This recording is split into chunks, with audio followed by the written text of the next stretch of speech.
Welcome to the Mike Litton Experience Podcast.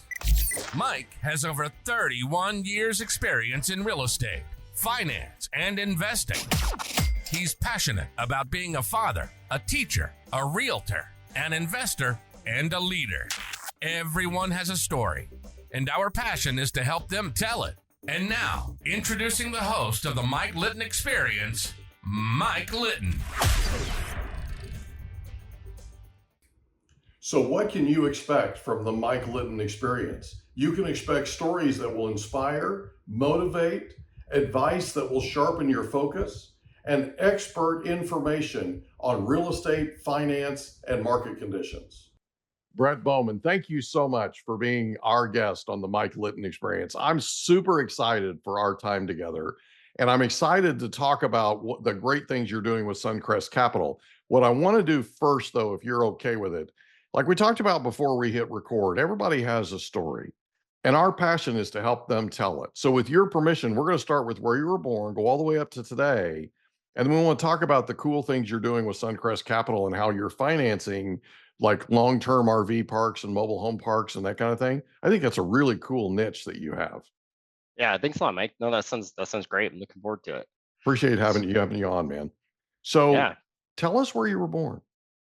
Well, I was born in I was born in Murray, Utah, a little bit bigger area, but grew up in a small town called Bluffdale, Utah. At the time, I think 5,000 people lived in this small town. Yeah. So about half hour south of Salt Lake. Okay. In fact, I was in high school when the Olympics came, and it was like we were finally on the map. People actually knew where Salt Lake was. So it was just a small area. But I was the middle of 9 kids, so massive family. Yeah. Grew up and both my parents worked. So my mom worked full time. She taught piano at home. I remember having so many kids there. We had mealtime was called MYO, which meant make your own. Oh, So we would we come home from school and we got good at making just random stuff, So our parents were both really busy, but at the same time, what's kind of incredible about that, Mike, is I remember thinking I was, always felt loved and always felt like I had a ton of attention from my parents. Which, looking back, I don't know how they did it. yeah. I now ironically have 6 kids of my own, so I can relate a bit to just it can be a stretch trying to make sure each kid feels loved. But I definitely felt that and felt like I had the attention. But yeah, kind of growing up from there, my family, we were never super well off. And part of the context for that, I remember being in middle school and having a particularly impactful teacher. He was a history teacher, but it was just one of those that like you looked forward to his class every day. Like Yeah. I just couldn't wait to get to class. And one of the lessons I remember him teaching us was about the time value of money. So I'm 7th grade, whatever grade that is, or you're like 13, I think, 12, 13 years old, Yeah. and learning about the time value of money. And the way he did it is he would literally draw on the sheetrock with pencil. I'm sure he got in trouble for it at some point, but it was just like super cool to watch him do that.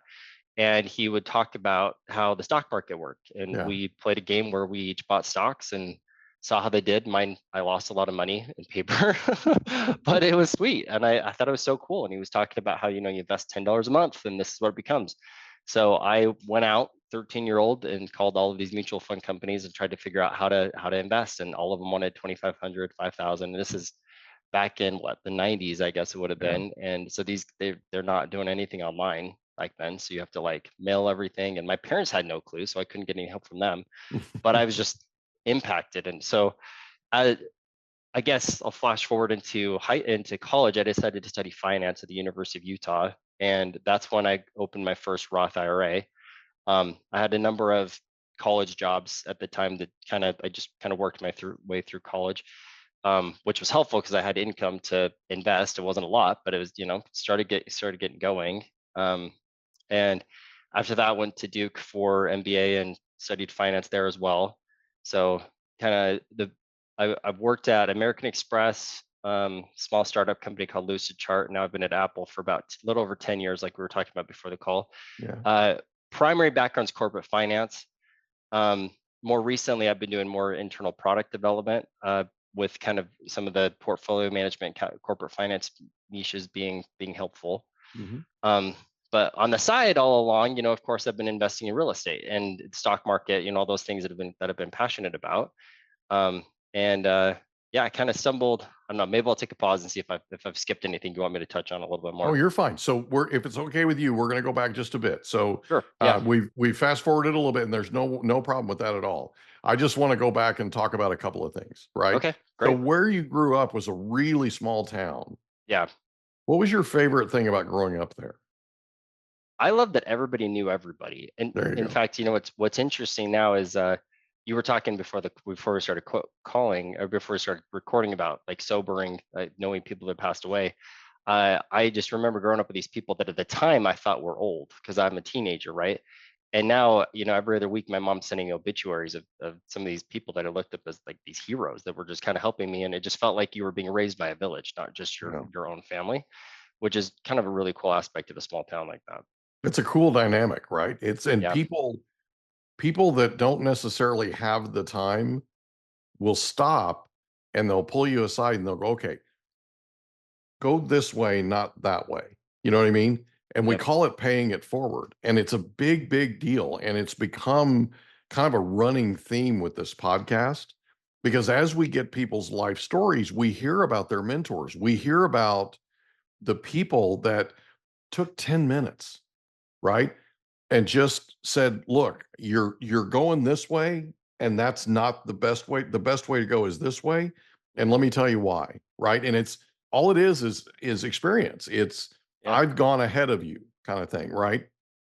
Yeah, Like and I the used to best tell, examples of those are like people that actually like know you and they say, "Hey, I can tell this isn't your passion." yeah, Think about that. It's not because I did it; it's because I think this is probably the best for what you actually care about. yeah. And it's so the reason why I bring it up is, you know, when my kids were growing up, one of the things I told them was I said, there's a reason why God designed it this way. I lived ahead of you, right? So I've been 13 before, right? I've been 15 before. I've been, you know what I mean? Yeah, And so there's a reason why that was designed that way so that we could help you with advice. We could help you with getting ready to go out into that big, beautiful world and be a leader, be a contributor, right? Not somebody who's a burden on society, that kind of thing. And so one of the things that we talk about a lot is if you have an opportunity, even if you don't have the time, even if you're too busy, if you have the opportunity, stop and just take a couple of minutes, right? It's unbelievable how much a shot in the arm it is, how much confidence people get from that, how they feel heard. They feel like they're somebody who's seen, okay? Instead of the world just passing them by, right? yeah, And so absolutely.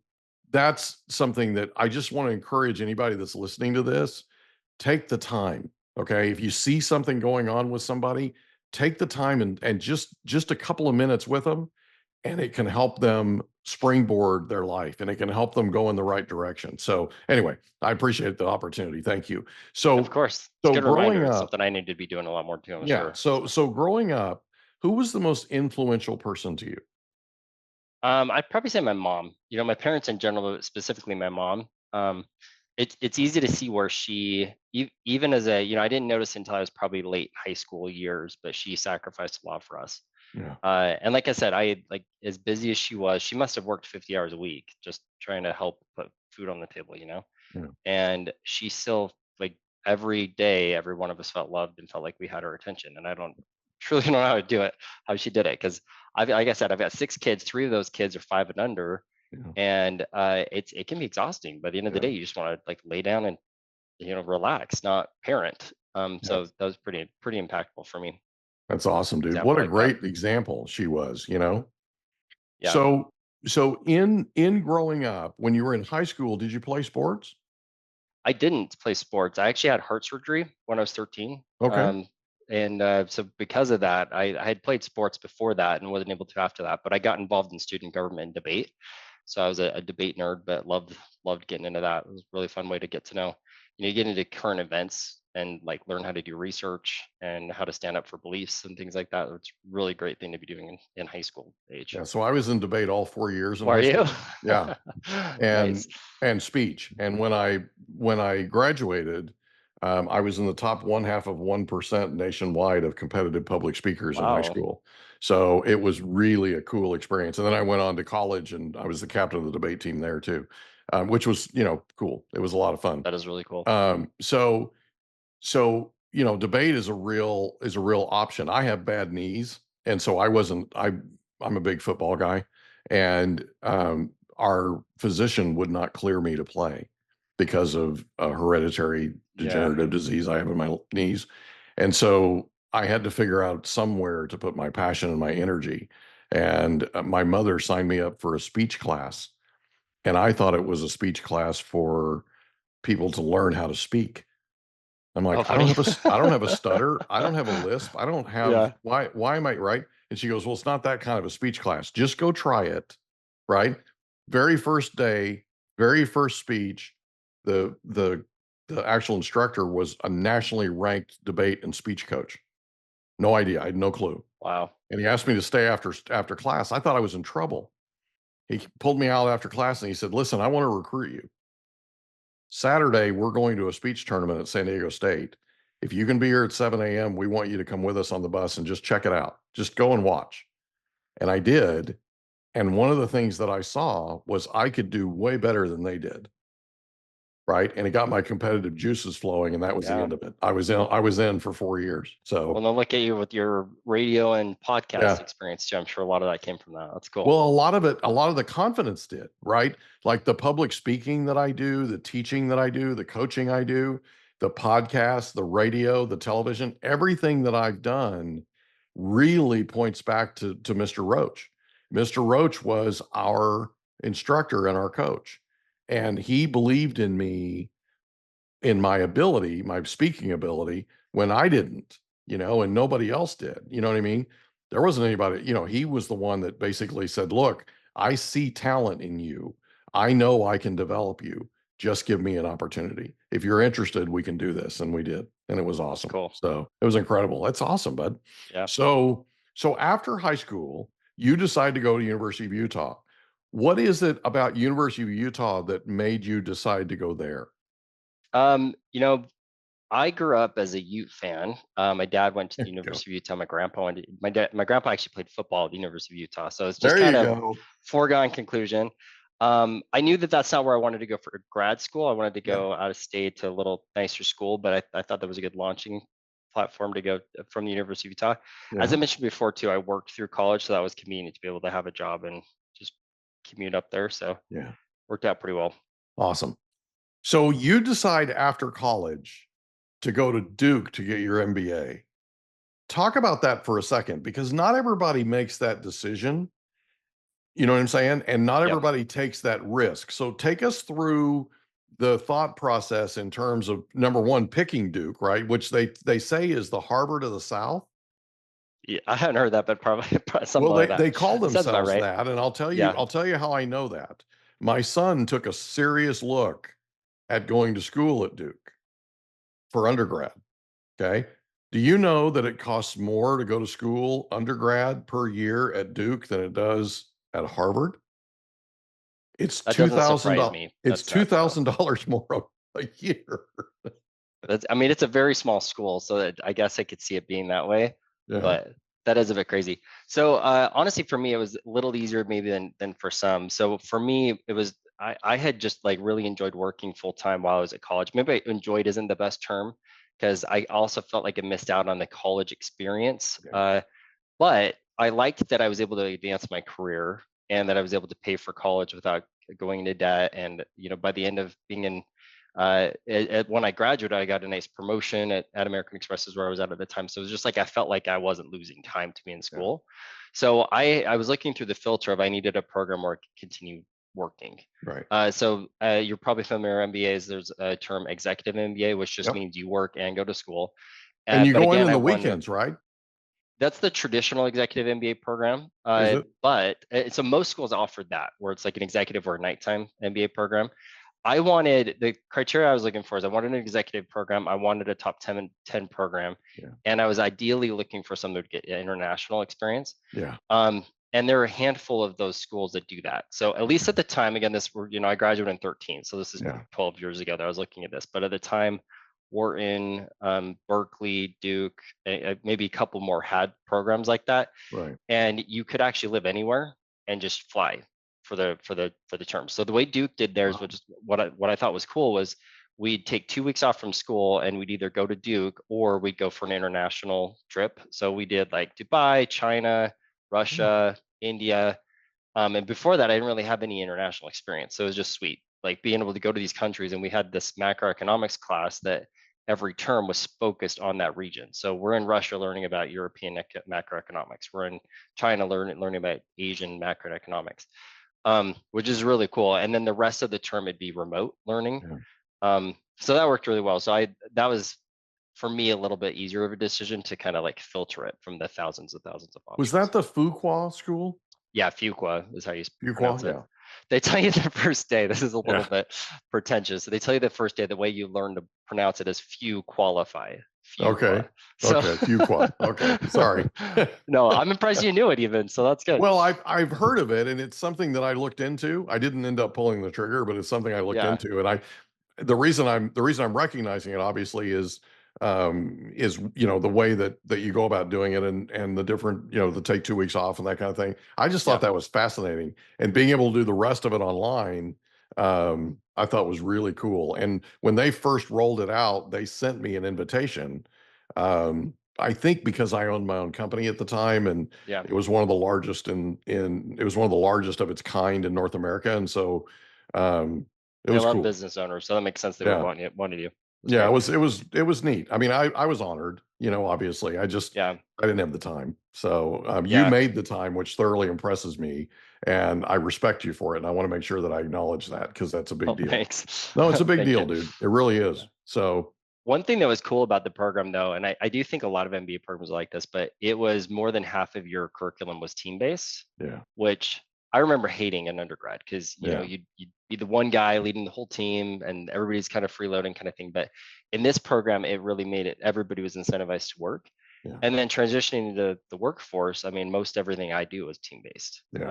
Whether it's Apple or Suncrest or at my house with my wife, it's all team-based. So you got to really learn to work as a team and know that feeling of, hey, I don't want to be the dead weight here. I want to pull my load, and that's just one of those ways you learn it. Well, having 6 kids is like having your own company you have to run, right? It kind of is. Let's be honest, right? It's going to take a team effort, Everybody's got to pull their weight. That's awesome. Yeah. So, okay, so you're at American Express, and at some point you decide to go to another company. Where do you go after American Express? So I went to a startup called Lucid Chart. I think the company name is actually Lucid, but their main product is Lucid Chart. So they do flow chart diagrams. Had a friend from college, from the University of Utah, actually, that recruited me over there. I was interested in getting into tech at the time. I sort of had, I grew up, so my dad actually sold Apple computers back in the 80s. Cool. I still have a plaque and some other stuff of his from, for any Mac fans on here, Forever Mac, Word Perfect. This is like old stuff, right? Yeah. And so I grew up just like being this geek. And so I kind of had this dream to work at Apple, but I knew I needed some tech experience. So I took the opportunity to go to the startup, and it was a SaaS company. They're massive now. They're kind of a Utah unicorn is what they're called, because they're worth over $1 billion now. But I was employee number 17 at the time, which was crazy to kind of be part of that. So I was there just about 18 months. I graduated from Duke, and actually Apple recruited through Duke. And so I just interviewed through their recruiting process. And honestly, the job I ended up getting initially was very similar to what I was doing at American Express before. So it was just like an easy transition for me to ramp up there. So worked out great. That's cool. That's cool. So moved to San Francisco from there. Lived in San Francisco about a year, just long enough to realize that I wanted to live in Texas, which is where Apple's other office is. So lived in Texas for about 4 years. Where in Texas? And then Austin. Okay. So Apple has a massive office in Austin. Actually, a lot of the tech companies are building up in Austin. But then about that time, I got remarried, and so my wife was already here in Boise, and so that's what brought me to Boise. And this was pre-COVID, but Apple let me work remotely from Boise. That's awesome. So kind of lucked out that way. So that's actually where the 6 kids come from, by the way. We've got a blended family, kind of yours, mine, and ours. There. So we cheated a little bit, but we still work hard with 6 kids. Sorry, you have a client in Boise? Oh, you didn't cheat? Cheat? That's called free agency, baby. You're good. There you go. There you You're go. good. All you're doing is accumulating and building. You got to love it. That's you know? right. That's right. Right? Yep. It's a merger. We're good. Merger. That's right. Yeah. So I do. I Awesome. have clients that actually moved from here up to Boise, and he's actually with Apple. So Oh, cool. we'll have to introduce you guys. Yeah, that'd be So great. so you've been with Apple now for, you said, 10 years, right? Yep. And at some point you make the decision to start Suncrest Capital. Talk a little bit about that decision and how that went. The reason I'm asking is there are people that are listening to this, I guarantee it, because this is the feedback we get, that are going to connect with your experience and connect with what you've done in your life. Something about what you've done they'll connect with, and it'll inspire and motivate them to take action. There are people out there that are thinking about getting into the space you're in, or thinking about investing in a mobile home park, or investing in a long-term RV park, that kind of thing, and they're going to need some financing, right? So Yep. talk about the thought process that went into, and the events that led up to you deciding to start and build Suncrest Capital. Sure. Yeah. So I bought my first house back in '09, I think it was. It Okay. was right after the crisis. Yeah. I even qualified for the first time home buyer credit at the time. And then a couple years later converted it to a rental, which felt really cool because I was starting to make money on something I didn't have a whole lot down on. Right. Bought another house, did the same thing where a couple years later turned it into a rental. And so I started doing these single family rentals, and it was nice to get the cash flow, but I also found that I wasn't really making that much money. It was Right. like, okay, cool, I'm getting a write off on whatever money I am making, but by the time you're paying the mortgage and any maintenance repairs, you're typically not really cash. Exactly, it's very little cash flow, right? And if You you're can build it vacant for over even, time, but it's yeah, typically, it's right. exactly. And I even had this mindset, and I see a lot of people like with this mindset of, oh, I don't care, as long as it's paying the mortgage, I've got this appreciation at the end, right? Yeah. But there are so many other ways to do that. You don't Yeah. have to take the risk. You really should be enjoying that cash flow along the way as well. So Right. I'm in at Apple. We use Slack, as a lot of large companies do. And what's cool about Slack is you have these channels you can follow. And so we have a lot that are not work related, which is really fun to just kind of like, we have dad jokes group that you can just see really fun dad jokes, and this other one is just a real estate group. So I joined the real estate group. At the time there were 2,000 people. I think it's grown to 7,000 people. So we're Apple employees talking about real estate, right? Yeah. And I started learning about syndications. So this is 6-7 years ago. And I had always, I kept reading these books and listening to podcasts, trying to figure out, how do I get into multifamily real estate or commercial real estate? Yeah. And all of them are like, okay, you go and you buy this 12-unit complex, you talk to the owner, you get zero money down, all these things. I'm like, that sounds magical.